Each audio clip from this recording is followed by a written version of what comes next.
Assalamualaikum warahmatullahi wabarakatuh. Terima kasih sudah klik video ini. Malam ini aku datang kembali menyapa kalian dengan sebuah kisah horor yang super menegangkan. Bukan yang biasa yang malam Jumat atau malam Senin lah, itu 2 minggu sekali. Aku sengaja upload malam ini, Wak. Soalnya aku punya satu cerita horor yang gak sabar kali aku pengen aku bagiin ke kalian semua nih. Kisah ini tuh betul-betul seram dan bikin aku kebayang-bayang sampai sekarang. Tapi sebelum bercerita aku mau nanya dulu, pernah gak sih kalian tuh punya mimpi besar tapi harus dikubur karena keadaan?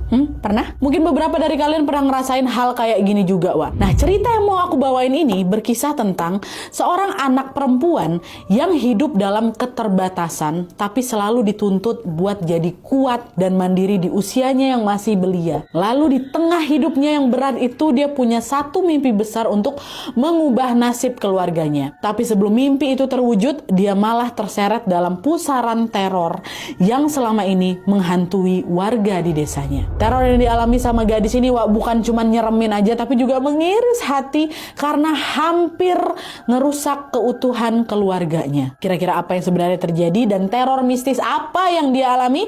Tanpa berlama-lama kita langsung masuk aja ke ceritanya. Check it out.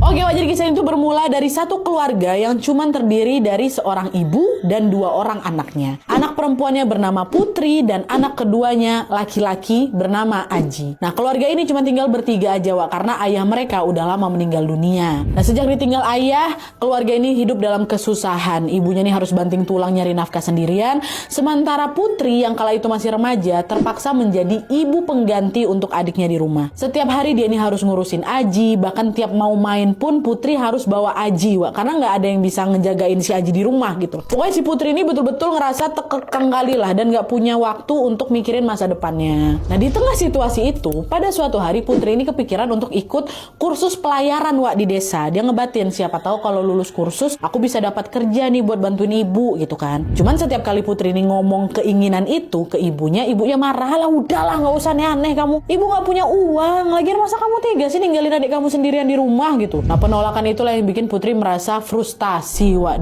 Dia ngerasa ruang geraknya terbatas, jadi nggak bisa kemana-mana gitu loh. Nah, kemarahan ini akhirnya Putri lampiaskan lah ke adiknya, ke Aji. Dimana setiap kali Aji ini berantakin rumah atau nyoret-nyoret tembok gitu ya, Putri ini pasti langsung marah besar. Kebiasaan ini berlangsung lumayan lama, Wak, sampai akhirnya Putri ini mulai sadar kalau dia harus berubah. Dia mikir, ya udahlah kalau ibuku nggak mau bayarin kursus, harus aku sendiri nih yang gerak gitu katanya. Nah, dari sinilah Putri pun akhirnya berinisiatif untuk mencari uang dengan caranya sendiri, Wak. Sejak saat itu Putri ini mulai jualan makanan dari warung Bu Sidah nih, tempat ibunya bekerja. Dan di sini Putri itu jadi reseller, Wak, yang ngambilin dagangan untuk dijual lagi ke teman-temannya di sekolah. Selain jualan di sekolah, Putri ini juga keliling dari desa ke desa untuk ngabisin dagangannya itu. Nah, hasil dari jualan itu Putri tabung untuk tadilah itu daftar kursus pelayaran. Dan selama ngejalanin masa berat itu, Wak, untungnya Putri ini juga nggak sendirian. Dia masih punya Kiki. Kiki ini siapa? Teman dekatnya. Dan dia juga punya Cecep, sepupu kandungnya. Mereka ini sering ngabisin waktu bareng dan saling mendukung satu sama lain. Jadi pelariannya si Putri dari capeknya hidup ya ke mereka berdua gitu loh. Tapi sayangnya kehangatan itu mulai berubah semenjak desa mereka ini dilanda kejadian-kejadian aneh yang membuat warga resah, Wak. Di sini udah mulai nih gangguannya.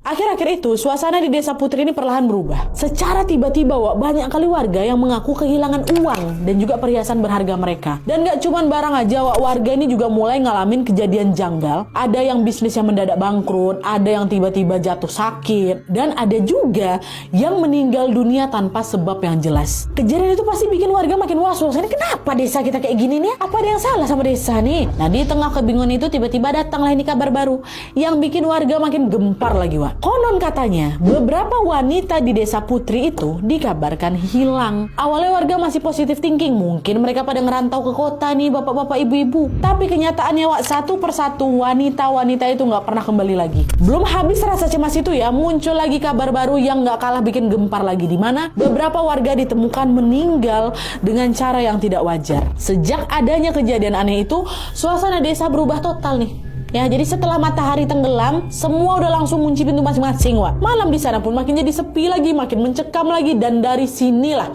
gangguan mistis tiba-tiba mulai bermunculan. Awalnya kan orang-orang hilang aja kan. Di sini gangguan mistisnya makin terlihat. Kata beberapa warga nih, Wak, ya, mereka sering ngalamin kejadian aneh. Ada yang dengar suara ketawa perempuan melengking kali. Ada yang lihat bayangan putih. Ada juga yang ngelihat sosok kecil ngumpet di balik pohon kayak lagi ngintip diam-diam kayak gitu. Ada kayak gitu. Nah, rentetan kejadian inilah yang bikin warga teringat sama momen beberapa tahun lalu ketika salah satu warga yang bernama Pak Karsono, pemilik pabrik di desa itu, waktu dia masih hidup, warga juga sering ngalamin barang hilang, Wak. Usaha mulai bangkrut, dan ada juga kejadian beberapa warga yang dikabarkan menghilang waktu Pak Karsono ini masih hidup. Jadi bisa dibilang kejadian itu bukan yang pertama kalinya, Wak. Tapi sayangnya waktu itu nggak ada yang tahu pasti nih apa yang sebenarnya terjadi sama desa mereka. Tapi bisik-bisik warga bilang Pak Karsono ini pelihara tuyul buat pesugihan. Dan katanya perempuan-perempuan yang hilang itu dijadikan ibu susu buat tuyul-tuyulnya, Wak. Sempat ada rumor kayak itu. Meski cuma desas-desus saja, Wak. Anehnya begitu Pak Karsono ini meninggal, semua keganjalan itu tiba-tiba berhenti. Cuman karena semua keanehan itu sekarang muncul lagi, warga jadi panik. Ini jangan-jangan ada yang pelihara tuyul lagi nih. Tapi siapa ya, kan Pak Karsono udah mati. Nah, di saat warga lagi heboh ngomongin berita itu, si Putri justru dapat kabar yang gak kalah mengejutkan, Wak. Pada suatu malam, ibunya Putri ini tiba-tiba gak pulang. Putri panik lah kan, ini mana mamaku gak balik-balik. Dia berusaha nyari ibunya, nanya ke beberapa orang, Pak, Bu, lihat ibu saya nggak? Gitu. Tapi hampir semua dari mereka yang didatangi sama Putri ini ngasih jawaban yang kurang lebih sama. Tadi kami lihat ibumu jalan pulang, tapi kalau sampai sekarang belum nyampe rumah, cobalah kau tengok itu ke warungnya Bu Sidah. Siapa tahu dia masih di situ. Putri langsung lah nyarikan ke warung Bu Sidah, kan mama kerja di tempat Bu Sidah kan.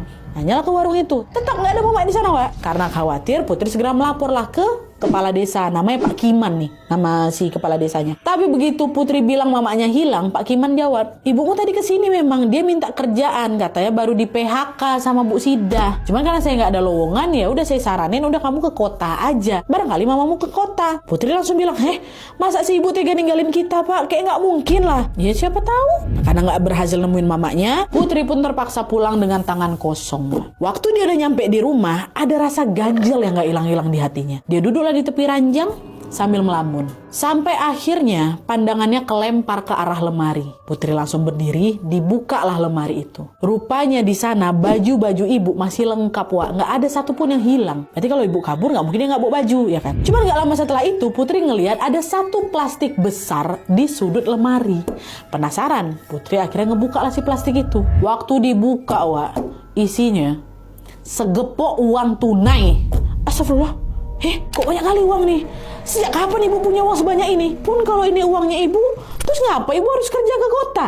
Iya, masuk akal. Nah, sadar ada yang nggak beres di sini, Putri pun akhirnya menceritakan semuanya ke Kiki sama ke Cecep, kawan sama sepupu dekatnya itu. Soal ibunya nggak pulang sampai soal penemuan segepok itu diceritain semua sama mereka berdua kan. Nah, di situ Kiki sama si Cecep ini juga ikutan bingung. Jangan-jangan mamaku diculik nggak? Iya, Put. Jangan-jangan ibumu hilang kayak wanita-wanita lain di kampung ini nggak? Sembarangan kau. Siapa yang mau nyulik ibu aku? Nggak mungkin lah. Nah, di tengah perdebatan itu tiba-tiba mereka dikejutkan sama suara Aji, Wak, adiknya Putri, yang lagi nyoret tembok pakai sebongkah arang, dicoret-coret tuh kan. Baru si Putri mau negur Aji, si Aji malah ngomong kayak gini, Kak, akhir-akhir ini ibu tuh sering ngigo loh, Kak. Dia sebut tempat ini pas lagi tidur. Dia tunjuklah ke arah yang dia gambar kan. Putri langsung lah nengok gambaran si Aji itu. Ternyata gambar itu adalah sebuah pabrik yang dipenuhi sama cerobong-cerobong tinggi dan dikelilingi sama pohon-pohon, Wak. Di situ Putri langsung ini kan pabrik almarhum Pak Karsono. Ngapain ibu nyebut-nyebut tempat ini? Pak Karsono yang kemarin mati itu, Wak. Nah, sadar ini nggak beres di sini, Putri langsung minta ditemenin sama Cecep dan Kiki buat nyusul ke pabrik itu. Pabrik itu masih ada, Wak. Tapi pas baru jalan, langit tiba-tiba gelap, angin mulai dingin dan hawanya terasa nggak enak. Gak lama, Cecep ngomong, Put, udahlah balik aja yuk, Put. Keluar bis maghrib ke tempat kayak gini tuh, pamali. Katanya banyak hantu yang berkeliaran loh, Put. Si Kiki nyeletuk, ya bagus lah. Kita kan jadi nggak sendirian. Ada makhluk yang nemenin kita. Kok nih ngomong apa lah? Jangan ngomong sembarangan. Kalau betulan kita diganggu gimana? Kata si Cecep lagi. Nyengir si Kiki di situ. Dia nggak peduli sama ketakutan si Cecep tuh. Dan justru karena sikap cueknya itu, mereka tetap lanjutlah masuk ke pabrik dan nggak sadar kalau langkah mereka makin dekat sama bahaya. Siapa sangka kekhawatirannya Cecep ternyata betul, Wak. Mereka bertiga malah kebawa ke dalam pusaran teror mistis yang nggak pernah mereka bayangkan sebelumnya. Setelah jalan lumayan jauh, mereka akhirnya sampailah di pabrik Pak Karsono yang udah kebengkalai ini kan. Nah, pas masuk ke dalam, suasananya pengap, lembab, dan penuh dengan debu. Terus di salah satu ruangan, mereka ada nemu tumpukan dokumen. Ada peta juga dan beberapa foto lama, Wak. Nah, pas lagi ngecek foto-foto itu, Putri ada nemu satu foto yang langsung bikin dia terperangah. Di situ, di foto itu, ada Pak Karsono lagi pose berdiri di samping seseorang yang dia kenal lumayan dekat. Tapi bukan itu aja. Di sana juga ada foto beberapa perempuan yang ekspresinya kayak lagi takut. Putri lalu ngeliat lagi foto itu satu persatu sampai akhirnya matanya berhenti di satu foto yang kayak nggak asing. Setelah dia pastikan lagi, astaga, fotonya ibu. Kok ada foto ibu? Belum sempat dia mikir lebih jauh, Putri dengar ada suara orang merintih dari arah rumah tua yang ada di belakang pabrik. Penasaran, Putri, Cecep, sama Kiki langsung datangin sumber suara itu kan. Dan pas masuk ke dalam, mereka langsung disambut aura gelap, lembab, dan juga mencekam, Wak. Di tempat itu, mereka juga nemuin ada sebuah buku yang isinya tentang pesugihan tuyul. Belum reda rasa kagetnya, suara merintih tadi yang mereka kejar tadi terdengar makin jelas di telinganya Putri. Karena penasaran, mereka buru-buru menghampiri sumber suara. Dan pas masuk ke salah satu ruangan, Wak, Putri dibuat shock karena yang merintih itu ibunya. Waktu itu kondisi ibu betul-betul menyedihkan kali. Kedua tangannya terikat, mulutnya tersumpal, dan wajahnya pucat kayak mayat hidup, Wak. Putri langsung nyamperin ibu, dibuka aja ikatan tubuhnya ibu ya kan. Dan setelah ikatannya terlepas, barulah ibu tuh macam ngeracau, Wak. Dan sebut satu nama yang gak asing. Siapa? Pak Kiman. Pak Giman yang didatangin sama Putri, yang dia bilang ibu minta kerjaan terus suruh dia ke kota. Mama yang ngeracau sebut nama itu Giman. Dan pas dengar nama itu, Putri panik. Dia berusaha memapa ibunya, keluar ibu, udah bu, keluar bu, jangan di sini lagi gitu. Tapi pas baru mau keluar, tiba-tiba terdengar suara aneh dari arah hutan. Kiki, kawannya kan ada di sana. Kiki langsung berhenti nanya, Put, kok yakin Put mau keluar sekarang, Put? Kok perasaan aku gak enak ya, Put? Udah yakin, aku takut mama ngomong apa-apa. Selesai ngomong gitu, tiba-tiba muncul seorang laki-laki yang berdiri di depan pintu nutupin jalan keluar. Dan yang bikin makin ngeri, si laki-laki ini bawa sebilah kapak, tatapannya tajam, wajahnya marah, dan tanpa basa-basi dia langsung ngibasin kapaknya seolah-olah ingin ngebantai mereka berempat di situ. Kaget diserang, tiba-tiba mereka mundur, akan berusaha menghindar nih. Sayangnya upaya itu gagal, Wak, karena mereka semakin terpojok. Nah, di saat yang sama si laki-laki tadi tuh terus bergerak maju dan langsung nebas kapaknya ke arah ibu, Wak. Wah, darah langsung muncrat, Putri langsung histeris, dan si laki-laki itu malah tersenyum ngelihat Putri dan ibunya dengan ekspresi puas. Tapi nggak lama kemudian Cecep muncul, Wak, dari belakang. Dia pukul kepala laki-laki itu pakai batu kan.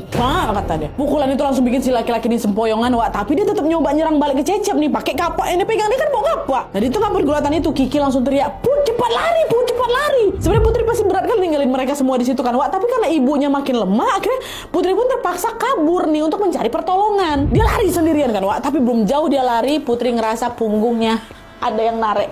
Waktu ditengok, ternyata di belakang ini, Wak, ya, ada sesosok makhluk, kepalanya besar, berurat, matanya putih, lidahnya menjulur panjang kali. Dan makhluk itu langsung loncat di cakarnya lengannya si Putri, napasnya panas, mulutnya tengangak lebar, dan siap menerkam Putri dan ibunya. Kira-kira apakah Putri sama ibunya ini selamat? Dan gimana nasib Kiki dan Cecep yang masih berusaha nahan serangan itu? Kalau kalian penasaran sama ceritanya, tonton Pamali Tumbal yang bakal tayang tanggal 7 Agustus 2025 di seluruh bioskop di Indonesia. Film ini tuh gak cuma mencekam aja, Wak, tapi semua adegannya sukses bikin aku deg-degan sampai akhir. Pokoknya buat kalian yang butuh asupan horor, jangan lupa booking tiketnya dan tonton bareng teman, pacar, suami, mama, bapak, dan juga keluarga kalian buat nonton film horor yang satu ini, Wak, ya. Jangan lupa 7 Agustus 2025 di bioskop terdekat.